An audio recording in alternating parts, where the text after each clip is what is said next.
Adolfo, boa tarde. Boa tarde. Amigo, eu estou a aproveitar este momento, tendo a consciência e o conhecimento que os adventos crísticos têm a sua sede aí no Brasil, e estando eu aqui em Portugal, a aproveitar para repor algumas questões, não em nome individual, mas como pertencente ao grupo Céu e Léo do Cacém, que também tem como função a divulgação dos adventos. Para as pessoas que não nos conhecem, nós ficamos no Cacém e, se estiverem curiosas em conhecer essa mesma obra que o Adolfo divulga há tantos anos, têm não só a possibilidade de frequentar ou visitar o nosso espaço físico no Cacém, ou estudar, consultar, ler a sua obra, que já vai em 12 títulos, e então nós aqui no Céu do Cacém lembramos de colocar umas perguntas, porque nós, apesar de gostarmos, lermos, estudarmos, ainda temos algumas dúvidas. Pode ser?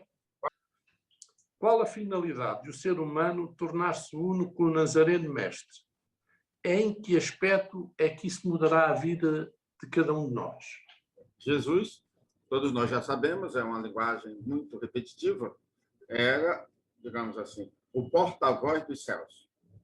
Para a nossa linguagem mais atualizada, ele era médium do Cristo planetário. Ele trouxe uma mensagem, né? Na verdade, ele proferiu uma mensagem que ele falava: o que eu faço, as obras que eu faço, tudo que eu realizo, é coisa do meu Pai que realiza através de mim. Então, hoje nós já temos uma linguagem mais específica. Jesus, como médium do Cristo, foi intermediário da sua vontade, da sua mensagem. Então, o Evangelho é uma lei universal. As deturpações sociais, isso aí nós vamos pular esses itens. Por quê? No original, nós vamos ter esse original na Arca, que está gravado na Arca do Desconhecido. Temos algumas passagens já que a espiritualidade já ditou, psicografando sobre a verdadeira palavra de Jesus. Então, para nós nos ligarmos, ou se nós nos ligarmos emocionalmente a Jesus, seremos totalmente diferentes. Então, você vê só, quantas guerras nós já tivemos e quantas pessoas em lutas constantes, mesmo com o Evangelho debaixo do braço. Então, o que é que a proposta de Adventos tem? Transformar esse Evangelho que está na letra, que nós andamos com ele para lá e para cá, e inserirmos essa essência na nossa vivência. E aí, nunca mais nós seremos os mesmos. Quando o Adolfo diz adventos, poderemos também sinalizar como cristianismo renovado, certo? Mesma coisa, porque a proposta dos adventos crísticos, que tem um porquê da palavra adventos, a começar, que a palavra está no plural, mostrando que é um movimento globalizador, é o primeiro advento globalizador. Nós tivemos adventos localizados, mas isso aí, em um outro momento, a gente trata disso aí. Então, a própria palavra adventos foi transformada num acróstico, para nós termos assim uma trajetória ascensional com a palavra adventos. Então, qual é o propósito? A renovação do homem. Por quê? Renovando o homem, nós poderemos renovar qualquer coisa. Então, quando se fala renovar o cristianismo, o ponto de partida é renovar o homem. E qual a religião? Religião é criação nossa, é criação humana. Nós buscamos a religiosidade. Quando nós conseguimos sentir a pulsação da vida, tendo Jesus como nosso modelo e nosso guia, nunca mais nós seremos iguais. E é um processo natural, não tem nada a ver com fanatismo religioso, é um processo natural. Porque para alcançar a frequência do nosso anjo planetário, nós nunca mais teremos essa conduta ainda tão comum entre nós, humanos, com as chamadas guerras santas, as lutas eternas, falta de compreensão. Nós não temos nem mudanças em função da nossa idade biológica. Até na gravação que nós fizemos hoje, chegamos, gente, nós estamos aí, todo mundo sabe que entre 50 e 100 anos todo mundo desencarna. Mas tem pessoas que já estão com 99 anos e ainda continuam preocupados com a moeda A, com a moeda B, com isso, com aquilo, com a luta, com o revanche, com a vingança. Isso quer dizer que nós temos a mensagem na Bíblia, no Evangelho. Só nos falta colocar na experiência da vida. Vamos lá com o tempo, certamente. Posso avançar para outra? Vamos lá.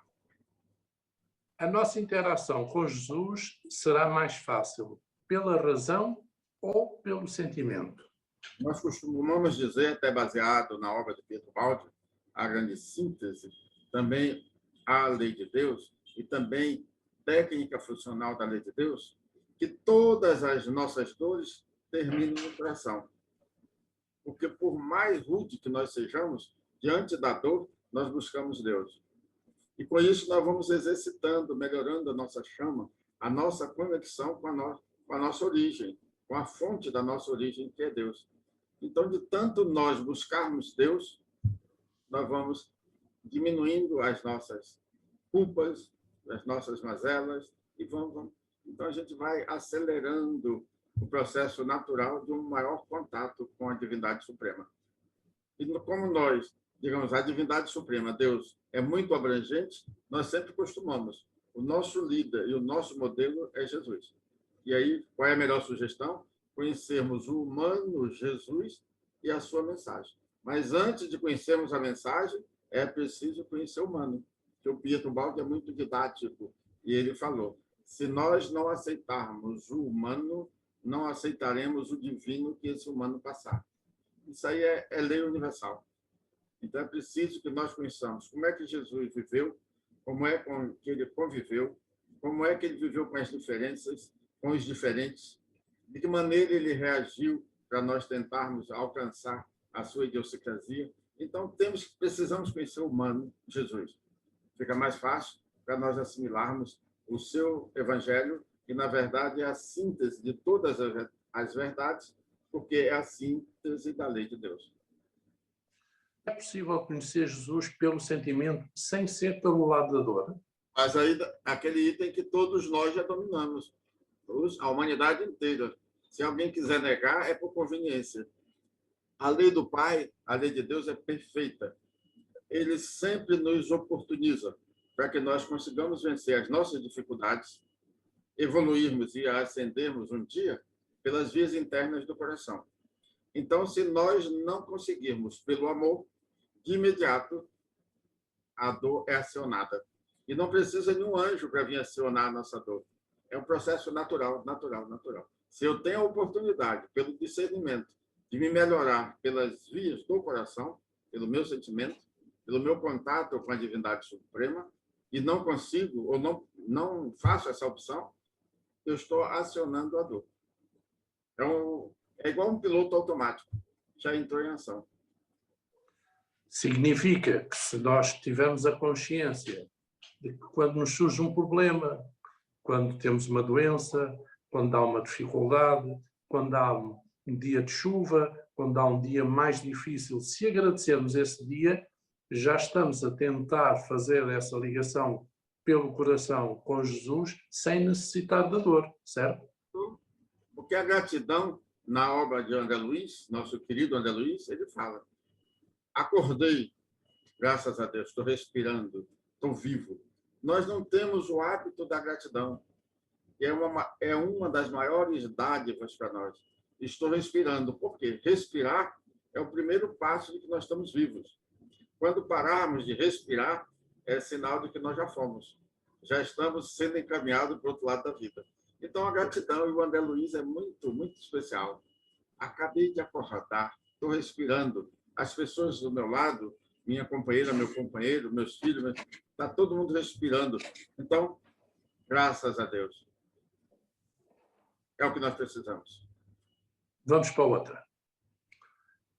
Em que estágio evolutivo o ser humano terá condições para, sem oscilar, afirmar: eu e o Nazareno Mestre somos um? É mais ou menos a continuação da colocação anterior. Se a pessoa se vincula a Jesus, porque quer ou aceita tê-lo como modelo e guia, olha, Jesus é o meu modelo, então eu vou tentar pautar a minha vida conforme ele falou. Então, eu preciso conhecer a sua vida. Jesus é o meu modelo, Jesus é o meu guia. Como é que ele conduziu a própria vida? Diante das intempéries, diante da dificuldade, das tempestades existenciais, como é que ele reagiu? Olha, ele pediu para que em nenhum momento nós acusássemos o nosso semelhante. Olha, se nós já temos algum desencontro com algum semelhante, o que é que ele pede? Vá, reconcilia com teu inimigo enquanto estás com ele no mesmo plano. Porque daqui a pouquinho nós vamos desencarnar. Para onde nós iremos? E esse inimigo que nós tivemos ali, que na verdade não é inimigo, ele pode ser um agente da lei para nos advertir que nós estamos fora da lei. Então, se nós não pegarmos o Evangelho e transformarmos em experiência, é mais uma encarnação perdida. Não querendo adiantar muito nesta pergunta, mas gostei agora dessa observação. Será que é correto lermos que todos aqueles que nós consideramos inimigos, sejam momentaneamente, num acontecimento do dia-a-dia ou de uma relação mais difícil, será que todos eles nós devemos ler como sendo os tais polícias que nos avaliam ou que nos, em princípio, deveriam obrigar a avaliarmos sobre o nosso comportamento? Você vê só como é que está tudo no Evangelho. Jesus falou, o escândalo é necessário, mas é daquele que o faça. Então, a lei precisa de alguém para ser agente. Agora, quem vai? É por ressonância. Lei universal. É pela lei dos afins. Até colocamos no livro, já pensou se chamasse a Terezinha de Jesus para ela ficar na frente de um pilotão para guerrear em nome de Deus? Ela seria a primeira a ser sucumbida. Porque a evolução dela já não permite, ela não tem mais forças para segurar um escudo para se defender, muito menos uma lança para agredir.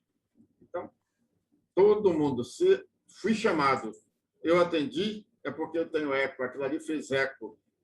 Eu ainda faço parte daquele nível de evolução. E aí eu ainda vou achar que eu estou prestando um serviço a Deus. Isso fez parte da nossa cultura.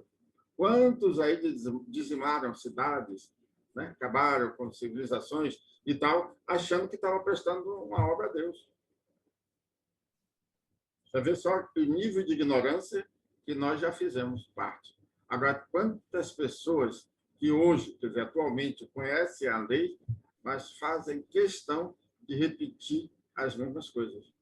É um atavismo milenar, ou até mesmo trazido de outros mundos.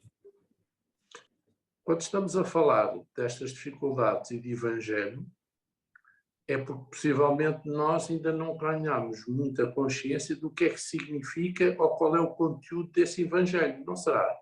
Muita gente quer interpretar o Evangelho, mas ainda não tem evolução moral para interpretá-lo. Então, fica só lendo o que está na Bíblia. O que está na Bíblia foi escrito por homens.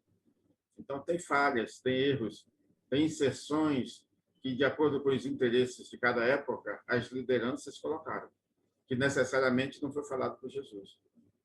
Então, nós temos que ter esse cuidado.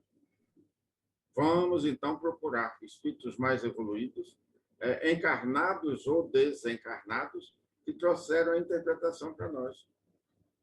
E hoje, você vê só o nosso Chico Xavier deixou para a humanidade, os principais idiomas aqui da Terra, 499 livros.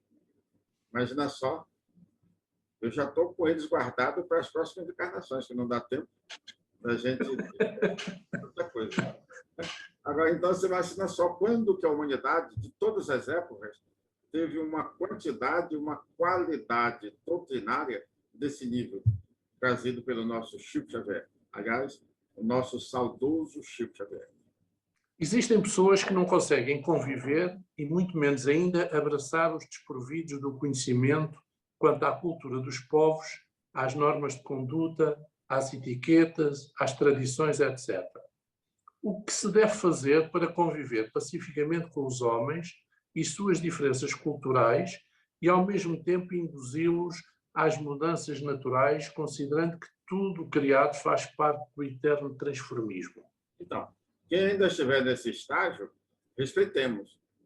Aliás, é muito bom quando a gente tem pessoas assim que contrariam tudo, porque só assim nós vamos ter alguém para nos levar ao exercício da misericórdia. A misericórdia do ouvir, a misericórdia do ver, e aí falar fica por conta de cada um. Então, não tem nada errado. Essas diferenças culturais, os hábitos, isso tudo faz parte. À proporção que o espírito vai evoluindo, ele vai se desprendendo de todos esses hábitos, de toda essa cultura. Porque, você vê só, quem lida com pessoas fora da cidade, em ambientes mais afastados, quantos espíritos nobres estão? Mas foram espíritos de alta capacidade intelectual. Mas precisa agora passar pelo polimento para não se continuar tão cerebral, e aí ele vai para um ambiente onde não tem escolaridade adequada, não tem cursos técnicos, não tem universidades para ele melhorar a sua sensibilidade, ou seja, exercitar a segunda asa, porque todos os espíritos que quiserem voar têm que ter o equilíbrio entre a asa do intelecto e a asa do coração. A pergunta é comprida, mas a resposta foi fantástica. Vou para outra pergunta comprida, pode ser? Pode à vontade. Como é difícil conviver com os ignorantes, os despreparados intelectualmente, analfabetos quanto à pujança do conhecimento científico e tecnológico, sem condições para compreenderem as expressões artísticas e a grandeza da filosofia que conduz à transcendência? O que precisamos despertar em nós a ponto de abraçarmos essas pessoas tacanhas que não se orgulham da história do seu planeta, da história da sua humanidade? Então, muitos desses vão para o inferno por causa da vaidade. Ele pensa que essa meia dúzia de coisas que nós conhecemos, da formação intelectual, dos cursos que nós fazemos, os títulos sociais, isso não leva ninguém para o céu. Vai depender da maneira que cada um conduz a vida. Qual é a sua relação com Deus? É a primeira lei da vida.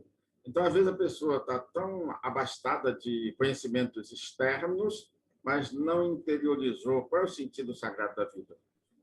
Então, por isso que a primeira lei do Criador é amar a Deus sobre todas as coisas. Olha, quem ama a Deus sobre todas as coisas não fica preso a essas quinquilharias intelectuais. Porque se ele amar a Deus sobre todas as coisas, naturalmente, esse amar a Deus sobre todas as coisas é a nossa moral. Naturalmente, ele vai amar os seus semelhantes igualzinho ele ama a ele próprio. Agora, se ele também não se ama, ele não vai amar os seus semelhantes, porque ele não tem amor nem por ele próprio ainda. Ainda não despertou o seu Deus interior. Olha só, Fernando, quantas pessoas aí na tua terra ainda são viciadas? Aqui na minha terra, que tem muito mais gente do que na sua, em Portugal. Quantas pessoas viciadas? Como é que essas pessoas estão valorizando a vida? Cadê a gratidão ao autor da vida que está nos dando essa oportunidade, mais uma reencarnação, para nós nos melhorarmos? Então, é por isso que, às vezes, esses títulos externos influenciam negativamente ao nosso mundo interno.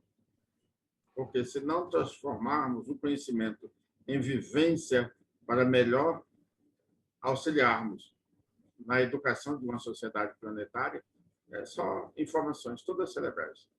Todas elas e morrem conosco. O que nós levaremos para o outro lado da vida, positivamente, são os nossos sentimentos nobres. Então, eu faço uma pergunta ainda em relação a esta que foi feita agora. Então, e aqueles espíritos que reencarnam num país, vamos falar assim, e conseguem amar mais um país que não é o seu de origem do nascimento físico do que aquele onde ele realmente reencarnou?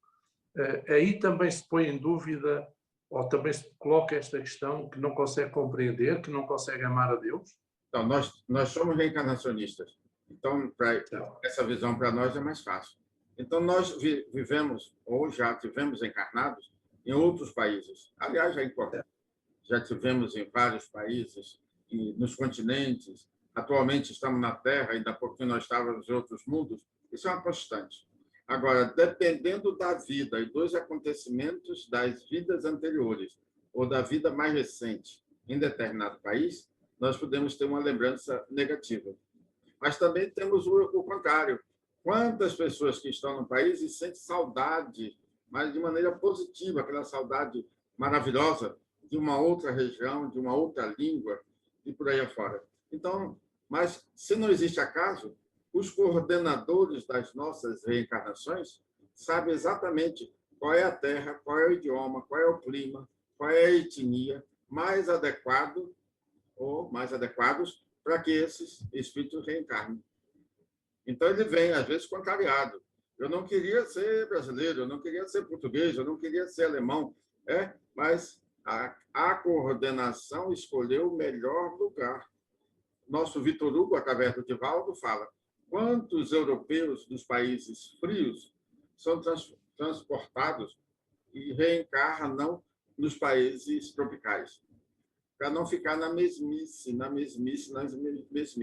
Então, ele hoje está lá em determinado país, que nós temos aí na Europa vários, vem para o Brasil, vai para países da Ásia ou da África, e tudo isso nós temos que ser plenos. Não podemos ser de países frios nem países quentes.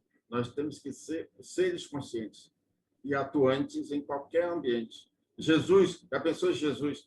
Olha, Jesus está sendo invocado lá no Polo Norte. Não vou lá não, porque lá é muito frio. Ele tem que ser universalista, atender a todas as necessidades. Eu não vou não para o Brasil, que é muito quente. Isso não existe. Isso é coisa nossa, por falta da nossa comunhão com Deus. Para onde nós formos, Deus está presente. Por isso que ele é onipresente. Ele está onde tem vida. Onde tem vida, tem Deus. Onde tem Deus, tem vida. São pensamentos que a gente tem que repetir 1000 vezes para que um dia nós não tenhamos mais guerras com os nossos semelhantes. Onde tem vida, tem Deus. Onde tem Deus, tem vida. Mas também é verdade que nós muito facilmente compreendemos isso no aspecto de dizer tem Deus, tem vida, mas é quando essa mesma vida não é uma dificuldade para nós. Porque quando é mais difícil, quando é algo inesperado pelo negativo, nós não conseguimos ler assim. Então, eu posso não aceitar, você pode não aceitar, mas Deus é a perfeição absoluta. Ele não vai modificar as leis da sua criação porque eu não aceito, o problema é meu. Então, eu tenho que me trabalhar, tenho que tentar assimilar, e aí nós temos professores magníficos, encarnados e desencarnados, para ir nos dando um polimento. Porque Deus é perfeito, e a legislação dele, ele não vai alterar porque eu não concordo, o problema é meu. O Fernando não aceita, o problema é dele. Então, ele é absolutamente perfeito. Então, nós estamos aqui exercitando a assimilação das leis do nosso Criador. Vou avançar para uma pergunta mais pequena. A ética do cristianismo nos ensina que deveríamos fazer ao próximo tudo aquilo que gostaríamos que nos fizessem. Porque nós, filhos do mesmo Deus, não transformamos esse ensinamento em vida prática?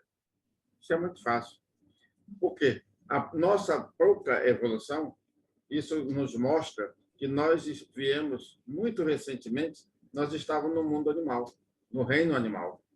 E o reino animal é uma transição. Nós viemos lá do mineral, passamos pelo vegetal, passamos pelo animal e estamos agora no hominal. Mas aqueles que têm pouca experiência no reino hominal, ele ainda não se desprendeu do ter. Então, ele não valoriza o ser um ser consciente, um ser produtivo, um ser que tem uma voz do acalanto, da motivação íntima, um ser que possa representar a divindade, que ele expressa o magnetismo, e ninguém precisa ver esse magnetismo, e ninguém precisa perceber a sua aura, mas ele seja capaz de onde ele chegar, dele emanar a paz. Agora, para um espírito recém-saído do animal, ele não tem. Então, aí, quem tiver em melhores condições, exercitar a misericórdia, para aprender a viver e conviver com as diferenças e com os diferentes. Isso é lei universal. Sempre nós vamos ter esse desnível de evolução, para que nós atentemos para o Evangelho. A quem mais é dado, mais é cobrado. Se nós dois aqui, somos mais conscientes, temos maiores informações, do que aquele que está na retaguarda é dever. A própria lei exige, em bons termos, que nós sejamos aqueles a encaminhar os mais desprovidos, a quem mais é dado. O Adolfo falou aí na sua resposta na questão evolutiva. Estamos no século XXI. A ciência é cada vez mais evoluída. A tecnologia é cada vez mais avançada. Não haverá, da parte das pessoas, dificuldade em entender quando você diz nós não estamos ainda num patamar evolutivo, porque estamos a falar que nem toda a gente já aceita a reencarnação, a lei de causa e efeito. Como é que essas pessoas vão entender essa falta de evolução quando nós dizemos que estamos na época digital, no século XXI? Como é que isso pode tocar as pessoas? Isso é inquestionável. Mas o que acontece, principalmente nessa fase que nós estamos vivendo, é que muitos se colocam como porta-vozes dos céus, mas estão tão fortemente atrelados à Terra que ele não tem magnetismo acionador de consciências. Então, ele quer falar das coisas dos céus. Vai para a escola. Então, a obra de Pietro Baldi tem um item que eu acho maravilhoso. Tem muitos que sobem ao púlpito para pregar das coisas do céu, quando deveriam estar sentados na cadeira do aluno para aprender, assimilar qual é a proposta do Pai. Porque ele vai para o púlpito, mas não tem magnetismo. Ele está ali soletrando as coisas da divindade. Ele está ali repassando o que ele assimilou com o cérebro, mas ainda não interiorizou na vivência. Então, é muito fácil para nós, é só observarmos a nossa idiosincrasia. Quando nós vamos agir, nós podemos elaborar a maneira mais adequada para o nosso sucesso. Na reação, ninguém vai adequar nada. É a coisa mais espontânea, mais natural. Então, pela nossa idiosincrasia, observando as nossas reações, nós temos um ponto de apoio, um parâmetro, como é que eu estou diante da lei da evolução. Se eu ainda estou assim, assim, assim, assim. Então, observa só, Jesus, quando que ele reagiu? Nunca. Ele queria falar das coisas de Deus. Aqueles escribas, aqueles criadores de caso, perturbando, ele silenciava, deixava para uma outra oportunidade. Nunca entrou em polêmica. Então, se a gente pega Jesus, coloca, esse é o meu modelo, temos que tentar viver o mais próximo daquilo que ele vivenciou. Vamos terminar. Vamos. De onde vêm os discos voadores? E qual a finalidade de os extraterrenos se apresentarem à sociedade terrena nesta fase de transição planetária? Esse é um assunto que nós já estamos aí, já há algumas décadas, divulgando a participação dos discos voadores na nossa vida. E faz parte também da proposta dos adventos. Nós, nesses últimos 30 anos que estamos divulgando, nós também, digamos assim, auxiliarmos a sociedade na compreensão. Porque hoje nós estamos, você falou em século XXI, ainda tem muitos seres humanos com um cérebro brilhante, mas não conseguem comungar com a pluralidade dos mundos habitados. E aí, no livro, nós colocamos, não tem nada errado. Se você, por exemplo, nós tivemos a nossa mãe reencarnatória, se é a Terra, eu não vim de outro, não estive em outro planeta, é natural, mesmo desenvolvendo o intelecto, eu não ter como ensinar, porque eu não tenho essa experiência. E o Pietro Baldi é muito claro, ninguém consegue ensinar a experiência que não viveu. Agora, se nós já formos exilados, que quantos nós temos aqui exilados de Marte, Júpiter, Saturno, né, de Capela, então é bem badalado. Então, nós já temos experiências nesses exílios. Mesmo de maneira inconsciente, isso aí faz parte das nossas experiências interplanetária, intergaláctica, interconstelatória, porque nós somos habitantes do universo. Atualmente, nós estamos buscando a nossa alfabetização espiritual no planeta Terra, mais uma sagrada oportunidade. Então, é por isso que, às vezes, os espíritos com um pensamento científico tão bem elaborado, mas eles são filhos da Terra. Não têm essa experiência interplanetária essas encarnações em mundos diferentes. Então, não estou justificando que seja a única causa, mas uma causa muito forte é a falta de experiência habitando os mundos. Você perguntou qual é a finalidade. A finalidade é auxiliar. Eles vêm em paz. Até esses dias fizeram uma pergunta similar a essa sua, e eles vêm em paz. A preocupação, até no livro do Ramatiz, A Vida no Planeta Marte, o capítulo lá no final do livro, que ele fala sobre os discos voadores, a finalidade dessas visitas interplanetárias é auxiliar, dar um sentido sagrado à vida de todos nós que estamos na Terra. Mas você falou extraterrenos, e no livro nós botamos também os intraterrenos, uma civilização aqui, que hoje já não dá mais tempo, que vive aqui na nossa Terra, na parte oca do planeta Terra, chamada Argos. Em outra oportunidade, nós vamos aí conversando sobre os argosianos. Vamos aproveitar, sem dúvida. Foi muito bom este bocadinho. Deixamos o convite para aqueles que moram em Portugal, passando esta época de mais difícil, mais condicionamentos, se nos quiserem visitar no Céu e Léu do Cacém, ou, no caso específico, de querer conhecer a sua proposta, aquela que você divulga, aquela que tantos nós gostamos, que consultem os seus livros, porque realmente é um conteúdo fantástico. Na próxima oportunidade, nós vamos apresentar mais umas quantas perguntas e ficamos a aguardar, está bem? Aproveitando essa oportunidade, já que nós estamos... Foi colocado ontem ou anteontem um videozinho de 6 minutos fazendo um convite à sociedade para que nós nos preparássemos emocionalmente, criasse a expectativa grandiosa de um grande evento que nós chamamos o Novo Pentecostes. Então, nós estaremos em exercício de agora em diante, mais especificamente do dia 29 de março ao dia 4 de abril, para elaborarmos esses 7 dias um grande Pentecoste, não para nós, na nossa individualidade.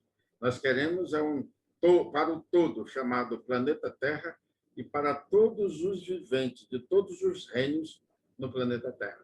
Porque a energia do amor não é só para homem, é para todas as manifestações de vida.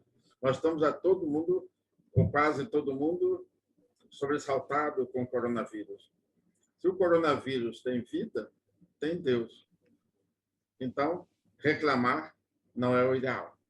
É para pedir forças aos céus, ao Pai, que nós passemos por esse momento difícil com elegância, sem reclamarmos, porque senão nós estaremos onerando o nosso karma negativo. Obrigado. Fica com Deus. Igualmente, fica com Deus.